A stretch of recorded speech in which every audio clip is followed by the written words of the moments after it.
Hi, I thought I'd just jump on here and do another little video whilst I'm waiting for clients to come in this morning.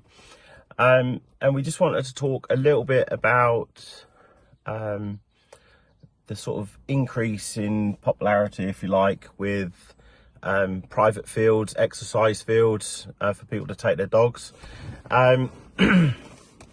They're great in some ways. You don't get interrupted by other members of the general public. It's all private for you and your dogs.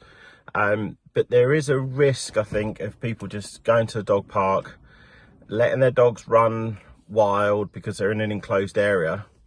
And there's no structure to that. So as soon as you go outside those confinements of the enclosed field, the dogs are doing the same type of behaviour that they were doing in that field. So they're not listening to you on the recall, there's no engagement, they're running off, they're self-rewarding, they're doing all of that sort of stuff that you really don't want them to do when you're out and about on a walk.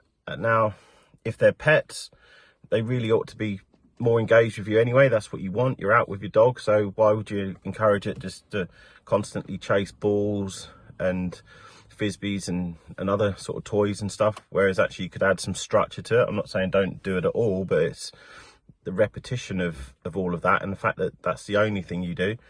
We have lots of clients come up who have problems with engagement and recall and being able to get on with their dogs at all, and then they come back and they're hyped up and they're barking and everything else, and you think, well, what have you done? You say, oh, we go to the exercise field and we throw this for them, throw that for them. I'm not going to go into the problems, if you like, that come from too much physical ball throwing and all of those sort of problems. I'll leave that down to Julie to do a little video on all of that. That's the pressure it puts on joints and stuff. I'll let Julie sort of do a little video on that. But I just want people to sort of like perhaps think, you know, how best can they use these private fields? You've got a certain amount of time. You can go there armed with your training bag and whistle and practice your recall, practice your engagement, practice your heel work off lead. There'll be enough distractions in that field without added distractions as such, but you can build on that. You know, if your dog's in season, you know, we're hearing all the time that people are walking their dogs and let their dogs off lead when they're in season.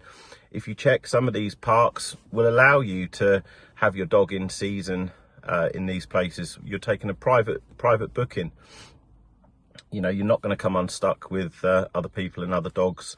So ask the question rather than sort of taking it out on the footpaths locally and letting it sort of run riot and whatever.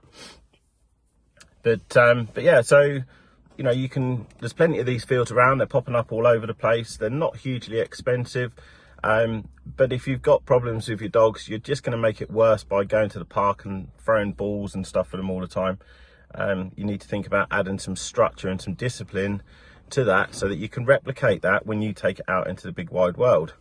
If we take a dog that chases a rabbit, for instance, we don't want them doing that as gundogs. We want them to hunt, obviously, but we don't want them to chase.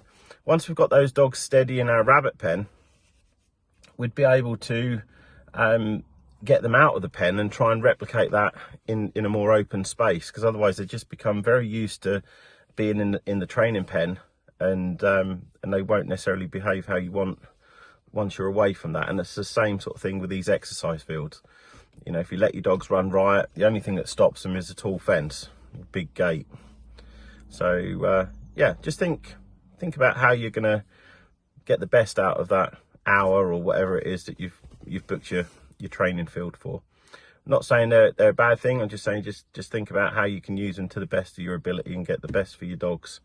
Okay, hope you've enjoyed this video. Remember to like us on social media and follow us on TikTok and anywhere else that you see Seadogs Training. Okay, take care. Cheers, bye.